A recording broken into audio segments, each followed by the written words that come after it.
Ahora nos vamos en vivo con Laura Maiocchi en nuestro móvil porque seguimos recogiendo más repercusiones luego de la constitucionalidad de la ley de medios. Laura, buen día. Buen día Patricia, buen día Alejandro. Aquí estamos con Cintia Ottaviano, que tuvo la amabilidad, la deferencia de recibirnos en su casa bien tempranito. Bueno, perdón, pedimos disculpas primero. Bueno, Cintia, la estábamos buscando como defensora del público. Me gusta siempre recordar y reiterar que este es un organismo único en su tipo en todo el mundo. ¿Cuál ha sido la repercusión desde su mirada, desde la acción que usted tiene que llevar en defensa del público, usuario, por supuesto, de lo que son los medios de comunicación y el derecho a la información? Bueno, muy buenos días y no sientas culpa porque estoy despierta desde muy temprano porque mis hijos fueron a la escuela hace un ratito. La verdad es que para la Defensoría del Público ha sido una excelente noticia porque nos habíamos presentado ante la Corte en esa audiencia pública que fue histórica, llevando la perspectiva de las audiencias. Hay que comprender y seguir difundiendo en la Argentina que tenemos un nuevo paradigma de la comunicación donde las audiencias, el público, quienes nos están mirando en este momento, son los nuevos sujetos de derecho y tienen derecho a poder elegir. Y si hay una supremacía comunicacional, vos no estás eligiendo. Por ejemplo, la Universidad Nacional de Córdoba dio a conocer un trabajo de investigación en el que cuenta que el 60% de la población tiene cable.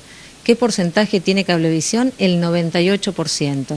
¿Cuál es la realidad? Que no pueden elegir. Entonces, la trascendencia de este fallo, que también ha sido histórico, es que pone igualdad de condiciones para todos. Entonces, desde la Defensoría del Público hemos celebrado la noticia, porque así como hemos llevado esta perspectiva hasta la audiencia, queriendo iluminar, como había pedido la Corte, teniendo en cuenta una nueva mirada que no estaba en el expediente y que es sumamente trascendente, porque es sobre las audiencias que va a impactar este fallo y que impacta la Ley de Servicios de Comunicación Audiovisual, no nos queda otra más que celebrar y también llevar mañana esta noticia a nuestra sexta audiencia pública, porque la Defensoría del Público es el único organismo del mundo que de manera sistemática convoca audiencias públicas para que la ciudadanía se exprese con absoluta libertad sobre el funcionamiento de la radio y la televisión. Y mañana haremos la sexta audiencia en Bariloche y será la primera entonces con la plena vigencia de la Ley de Servicios de Comunicación Audiovisual. Recién decíamos fuera de cámara que la audiencia pública que se llevó a cabo en la Corte Suprema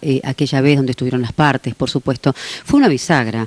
La gente pudo ver en vivo, en directo, en esa extensa audiencia, la solidez de cada una de las exposiciones. ¿Esto es un poco así lo que percibimos todos? ¿Ustedes sienten que el público también pudo ver y decir, esto opinan y de esta manera argumentan cada una de las partes? Absolutamente, y esta ley además que nació del tejido social de los argentinos, que nació con ese sistema de audiencias públicas, con las expresiones en foros, con absoluta libertad, que nació en debates permanentes, creo que fue muy trascendente que tuviéramos una audiencia pública en el ámbito de la Corte y que fuera, si querés, el punto final de todo ese largo camino y que derivara entonces en este fallo que termina convalidando de la postura que llevamos ante la Corte, que fue que la nueva perspectiva de la comunicación es sobre el derecho humano a la comunicación, que no hay una élite, que no hay un solo grupo que detente la libertad de expresión, sino que hay un carácter universal de este derecho, que lo tenemos todos y todas por igual, y que esa mirada mercantilista de la comunicación patrimonial que tenía el Grupo Clarín es del pasado, que en la actualidad tenemos que tener entonces esta mirada sobre el bien público, sobre el sentido trascendente que tiene la comunicación en la democracia, y por ende es lo que tiene que prevalecer, el interés público, el desarrollo sociocultural de los argentinos a través de la radio y la televisión y no un privilegio para un solo grupo. Claro, el derecho a la información, no a estar informados. Patricia, Alejandro, Cintia Ottaviano los está escuchando. ¿Qué tal, Cintia? Muy buenos días. Alejandro Puertas, los saludos desde aquí la televisión pública, por supuesto. La figura del defensor del público es una figura que está dentro de la nueva ley y que ahora con el ingreso en vigencia, usted también va a tener en vigencia plena sus funciones. ¿Por qué no le cuenta a la gente cuál va a ser la función de la Defensoría? En realidad, primero aclararte que la vigencia plena de esos artículos estaba. Hubo mucha confusión y tuvo que ver con justamente el tratamiento de la temática y sobre el establecimiento de la agenda que el Grupo Clarín hizo sobre la Ley de Servicios de Comunicación Audiovisual. Los artículos 19 y 20, que es donde está planteado el surgimiento de la figura del defensor o la defensora del público y la defensoría en sí misma, ya tenían plena vigencia. A decir verdad, nunca fueron judicializados, nunca fueron reclamados. Así que nuestra tarea en realidad comenzó el año pasado, el 14 de noviembre, que es una tarea inédita para la Argentina, porque nos hemos creado para que el público, quienes nos están mirando, todos los televidentes y los oyentes de toda la Argentina puedan presentar sus reclamos, sus denuncias y sus consultas justamente cuando se incumple con la Ley de Servicios de Comunicación Audiovisual. Por ejemplo, si no se está cumpliendo con el horario de protección a la niñez y adolescencia, si entre las 6 de la mañana y las 10 de la noche hay escenas de violencia o de relaciones sexuales que no tengan una finalidad educativa, si se pasa una película que es para mayores de 18 a las 5 de la tarde, ahí vos podés presentar el reclamo en la Defensoría del Público. Y la muy buena noticia es que en este año de gestión, prácticamente que cumplimos ahora el 14 de noviembre, hemos recibido prácticamente 1.500 denuncias, no llegamos a ese número, pero estamos camino a eso, y el 70% la hemos resuelto de manera positiva a través del diálogo. No tenemos capacidad sancionatoria, pero sí tenemos una extraordinaria capacidad de diálogo, de generar espacios de resolución extrajudicial del conflicto, es decir, que viene aquel actor de la comunicación, aquel licenciatario, aquel grupo que ha sido reclamado por un oyente o por un televidente, y generamos un encuentro después de analizar aquello que ha sido denunciado, y siempre la resolución fue positiva. Esta experiencia está siendo tenida en cuenta en distintas partes del mundo. También se suele decir que la Argentina está aislada. Yo vengo de México, de estar en el Senado de la Nación Mexicana, donde justamente se hizo un foro internacional por nuevos modelos en telecomunicaciones, y allí pudimos llevar la experiencia a la Defensoría del Público, que en este momento, en el debate que se está dando en México con respecto a cuáles van a ser sus leyes secundarias después de reformar la Constitución, es decir, cuál va a ser su ley de servicios de comunicación audiovisual, está siendo tenido muy en cuenta y han celebrado la existencia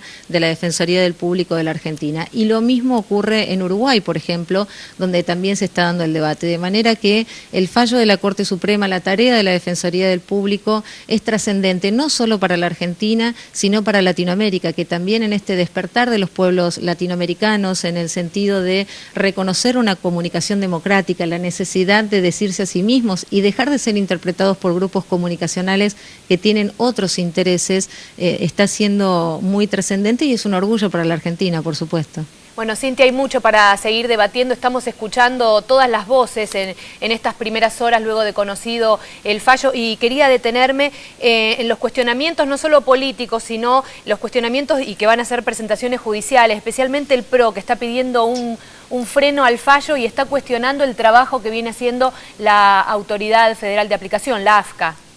Queremos conocer su opinión. Bueno, los cuestionamientos van a ser permanentes y lo hemos visto. Lo trascendente para la Argentina es que 30 años de democracia ininterrumpida han logrado ponerle un límite a una supremacía comunicacional, a un grupo mediático, empresario que tiene sus propios intereses y que también ha intentado a lo largo del tiempo que esto no ocurra, y lo hará con distintos aliados también a lo largo del tiempo. Lo importante es que esta ley, que surgió, como decíamos antes, de la sociedad argentina, esto se empezó a debatir con la recuperación democrática, cuando la libertad volvió a ser eje de la vida de los argentinos, en las redacciones periodísticas, en los sindicatos, en las escuelas, en las universidades, en los barrios, en todos esos ámbitos se empezó a discutir la necesidad de una comunicación democrática, y siguió también en el ámbito del Congreso. Desde la recuperación democrática, desde 1983 hasta 2005, hubo 73 proyectos de ley que, si no llegaron a ser ley, fue justamente por el lobby empresario y por estas asociaciones que pueden tener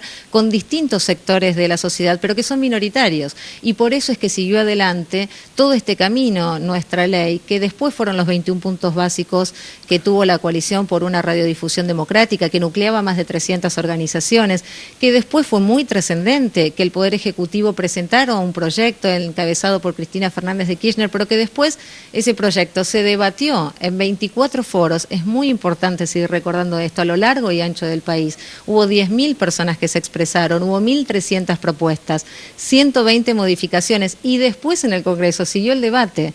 De manera que la gran mayoría de la Argentina, tanto el público como las audiencias, como sus legisladores, como sus gobernantes, y ahora podemos decir como el Poder Judicial también, es decir, la gran mayoría de la sociedad argentina ha construido esta comunicación democrática, esta ley de servicios de comunicación audiovisual, y la seguirá defendiendo, y seguirá, por supuesto, apareciendo asimetrías, porque aquí de lo lo que estamos hablando es de la disputa del sentido. Estamos hablando que la distribución de la riqueza no es nada más que económica, sino que también es informativa. Y en esa tensión, en esa puja, siempre aparecerá aquel que la quiera frenar. Pero al ser la mayoría de donde ha nacido y que sigue defendiendo esta ley, creo que seguiremos con salud y siguiendo en este camino de fortaleciendo y profundizando la democracia con este sentido de la comunicación. Gracias, Cintia, por tu visión y análisis. Laura. Gracias, Cintia. Bueno, y redondear diciendo esto, ¿no? Profundizar el concepto, tener la información como un derecho y no como una mercancía para ejercer el poder de distintos grupos. Bien, aquí seguimos informando desde la casa de Cintia Ottaviano. Gracias, Laura. Hasta luego. Hasta luego.